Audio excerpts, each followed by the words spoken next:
Fancy seeing you here on this YouTube channel.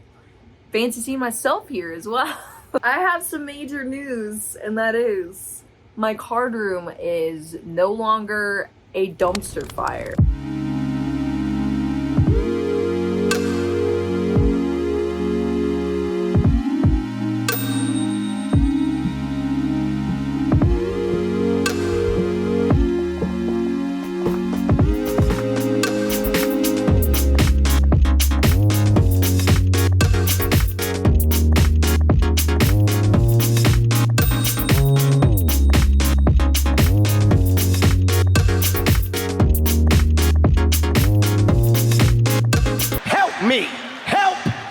Yeah, that's just kind of been my life the past like year. I just stopped sorting my cards altogether, and I was opening a lot of cards, so I had so much stuff in there. But now my card room is beautiful, it's clean. I still have a ton of product that I never opened, and I actually have places to put it, which means, you know, future things I can actually show you all how I organize my cards, you know, what my system is for all of that. But since this is such a monumental occasion, I thought we could celebrate by opening some cards here. I still have Scarlet and Violet, which I know old news got it. I'm late to the party as always. That Pokemon sent over to me. This cute little postcard. Oh wow. So thank you so much to Pokemon for that. So I thought this would be a great video to jump into a brand new era of Pokemon with Scarlet and Violet, but I wanted to get back to my roots. You what? And actually do it in the wild.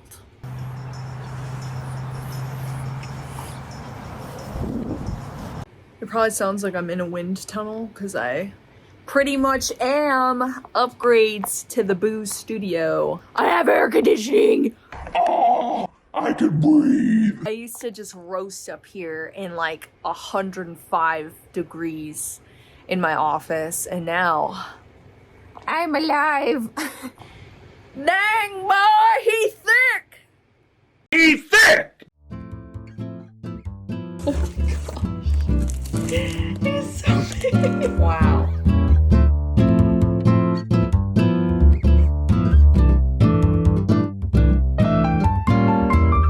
We are about to build some decks to take with us this weekend so we can get some play in. Woo! It's gonna be so much easier now that we have everything organized. Building the decks is gonna be like seamless, so let's do it. Spoiler alert, it went incredibly. Everything having its proper spot, being easily accessible, was amazing for building decks. Back in the day, you know, I'd be hunting down cards, tearing my room apart, trying to find things, leaving sleeves everywhere, you know, misplacing cards, and now it is the absolute polar opposite of that. Everything has a spot. It makes deassembling decks and putting everything back so much easier, and building brand new decks and knowing exactly where your cards are allocated. So I'm so happy I have a process for this now. I'm sure I will be making a more detailed video on how I organize everything, so if you all have specific questions for that, just leave them down below. Goodbye, noodles. I hope your shed goes well. Bye. Penny gets major anxiety anytime she sees us packing to leave anywhere. I gave her 2 of these like little cannabis calming treats that I have, and I think they're kicking it.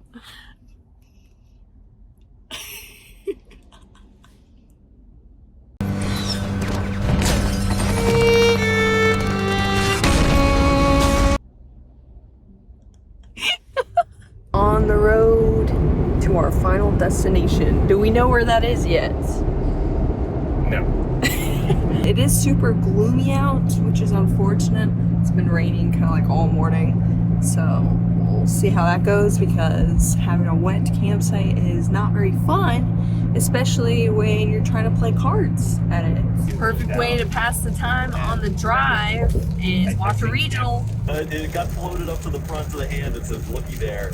Has the knockout lined up. Tyranitar going to be taking this matchup 2-0 fashion. Anywhere you go, give it on. Anywhere you say,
Despite the weather, this trip was gorgeous. I got to go through what was an in-person Spirited Away tunnel, which is something I will never forget.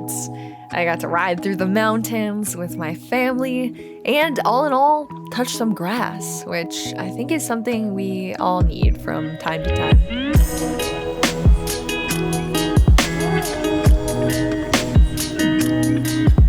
I also met this turtle. He looks like he came from this area. He's so cute.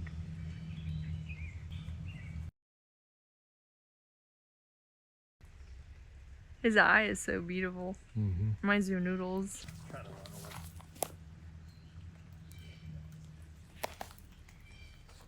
We picked a spot to stop and camp now that is literally on a trail, so it's super muddy out there, but it's gonna start getting dark soon and we didn't want to be setting everything up in the darkness, and we are super hungry too, so Taco's about to make us some sandwiches and we're gonna get to camping.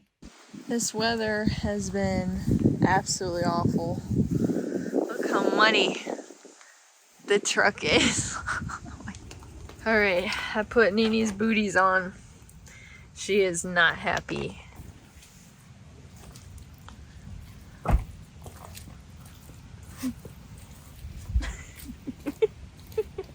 Unfortunately for us, it just kept drizzling / raining after we got to our campsite pretty much the entire night. So we ended up just setting up our camp and making some dinner, checking out the area a little bit, seeing what was around us, taking in nature. But that was pretty much it. After we did that, we were super exhausted and just wanted to go to sleep. So that was our night, and we were going to start fresh in the morning and actually get some hangout time in and open some cards and play some cards because the forecast said sunshine for the next day.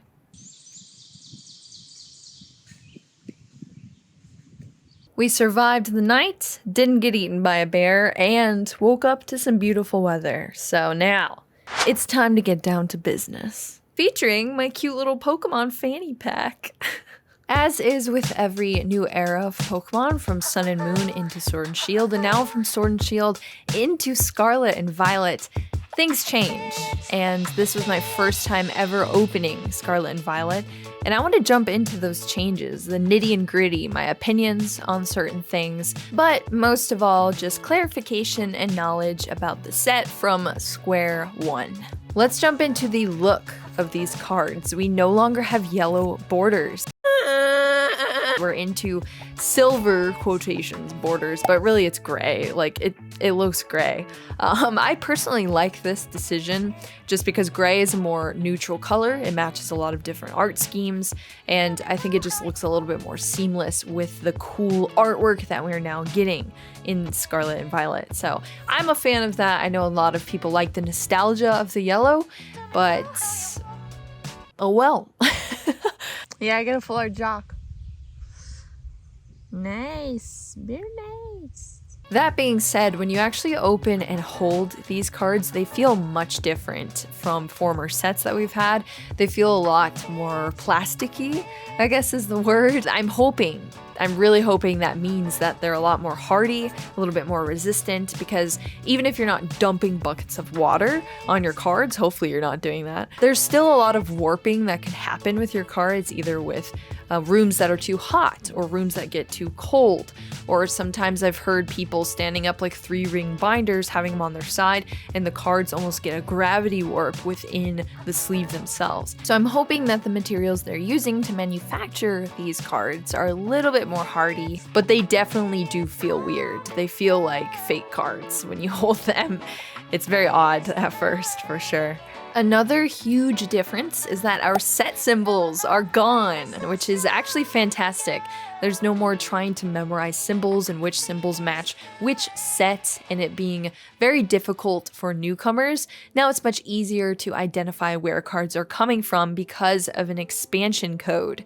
So you're going to have Scarlet and Violet, or with Paldea Evolved, that's the newest expansion, you're going to have PAL in the corner. Let's get into the dynamics of a pack from the Scarlet and Violet era, starting with the price increases. MSRP on a pack was $3.99. Now that has been bumped up to $4.49.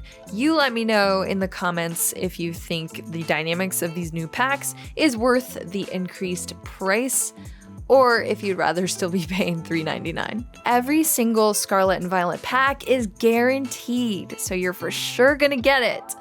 3 holo cards. Now the rarity of these cards will differ from pack to pack, but you know for sure you're gonna get some holo cards out of your pack. On top of that, we used to have non-holo rare cards that you could get in the pack. That no longer exists. This means every single rare Pokemon that we have will come in a holographic form of some kind. Code cards. We used to have different color borders in our code cards, and it would sort of spoil a pack for you, because if you got a certain color, it would indicate you got a holo rare or above in your pack. But now that no longer exists, you don't have to worry about spoiling a pack if you want to open it the slow way, because all of our code card borders are exactly the same. Now onto the energy in these packs. I'm so torn on the Scarlet and Violet energy because of 2 reasons. I really like how the titles on the Scarlet and Violet cards are very clear. They're matching colors to whatever it is. So like stadiums are green, supporters are orange, tools I think are purple, items are blue. That makes it so much easier to sort through giant piles of cards. But when they differentiated basic energy versus special energy, I just think it looks so silly how it says basic energy right above basic energy. It looks very redundant and kind of kills the design aesthetic of the card. But I do really like the titles in the top left because it makes it so much easier for sorting. So yeah, but I'm playing with these energy cards anyway because they have the gray borders. So I like gray borders, okay? Speaking of the titles and the differentiation between cards, Pokemon tools are no longer under the same umbrella as Pokemon items. So they are still considered Trainers. but they're in a specific category of a tool. So that is just one thing for us TCG players. Pokegear. Ooh, Penny. That is much different in our rule books because we do have cards that specify whether or not you're searching for an item or not, and tools are no longer under that. So you will no longer be able to search out tools with those cards. So that's just a little side note there. And last but certainly not least, our rarity system has changed entirely for Scarlet and Violet era. It's very different looking. At first I didn't really like it because it seemed a lot more convoluted, but then once I got used to it and kind of understood the purpose behind it, it actually does make a lot more sense and does make things a little bit easier down the line. Let's start off with commons and uncommons. They are luckily the same. So a circle for a common and a little diamond for an uncommon card. Next up, we have rare cards. So this is kind of where things sort of ended. Before, you'd either have a black star on just like a regular rare card, and that could be non-holo, or you'd have silver stars on your more rare cards. And then we'd call those different things like full arts, etc. Now, all of our categories have their own symbols and their own colors. So this is starting off with just rare. Next up, we have one step up from a rare, and that is a double rare. It's pretty easy to recognize. Instead of 1 black star, it's 2 black stars. This is going to be things like your EX cards. So just the plain version of an EX, that is a double rare. Now, even higher than double rare are your ultra rares. Ultra rares are where you're going to find your full art versions of cards. So instead of just a plain EX card, plain artwork with the 2 black stars, if you get the full art version of that EX card, it's going to have 2 silver stars. As well as this is the category you're going to find those beautiful full art supporters. They're ultra rare cards. But we're still going. Next up, even higher rarity than an ultra rare, you have an illustration rare. So a single gold star are the cute little common and uncommon Pokemon, but instead of just the regular card, you get to actually see their surroundings, the environment that they live in these illustration rares. They are so cute. I am a huge fan. Very happy that we have this rarity. Next up, you're gonna have 2 gold stars, and that's gonna be your special illustration rares. So instead of your commons and uncommons getting a cute little illustration, this is gonna be your higher rarity cards, like your EXs, your full art supporters. They're gonna have a different environmental type aspect to it, a really cute scene that they're gonna be in. Special illustration rares, 2 gold stars. And last, on our totem pole of rareness, we have hyper rare. This is 3 gold stars, the rarest card you could get from a Pokemon TCG pack. And speaking of gold, they are our gold cards. So gold Pokemon, gold items, gold energy. Oh, yo. They have their very own symbol now, so when you see those 3 gold stars, you know that you are a very lucky duck. And the last little quick note I will mention are our parallel foils, or reverse holos, as most people refer to them as. They actually can be sometimes difficult to see. I had this issue before in older sets where, especially with the dark typing, sometimes I couldn't even tell it was a reverse holo until I really looked at it under certain lighting. Now it's much easier to actually tell, even without having to flip the card and try to look, because they actually have a white box for their expansion code with black text versus all the other cards that have black expansion code boxes with white text. So that's just one quick, easy way to tell it's a reverse holo if you're super blind like I am. So here I laid out everything that I consider to be pulls from this one booster box. Why I have the trainer cards in there is because I am running real low on those trainer cards. There's some decks I had to proxy some of these cards because I just did not have them. But all in all, I thought this was an incredible box. I was very ecstatic with all of the pulls that I got, and it was an amazing introduction into Scarlet and Violet. If you're wondering what we are holding these cards in, these are the Nomad outdoor playmats from Dragon Shield. They were a lifesaver on this trip because I no longer had to lose battles with the wind. They secure your cards nice and tidy on the inside of them, and you can even seal them up and go back to your game later on if you have to pause for some reason. So anytime you're either traveling to regionals or playing in the car for some reason, or going camping like us, I will leave my affiliate link down in the description box for Dragon Shield products if you're interested in supporting the channel and picking up some gear. The rest of our trip, we played some Pokemon, and that feels so good to say. These past couple of weeks has been the longest ever in the past year. I've been away from official Pokemon events where I commentate and host, and it's been awesome. I've organized my entire collection. I opened some product off camera, which I haven't done in so long. Sort of fell in love in my own personal way with this hobby. And I can't wait to bring that back into YouTube because YouTube has never been a job first for me.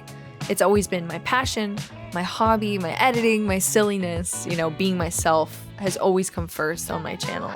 And I can't wait to bring more of that to you all. Thank you so much for coming with me on this little miniature journey into my first ever experience with Scarlet and Violet. Can't wait for more, and I will see you all very, very soon.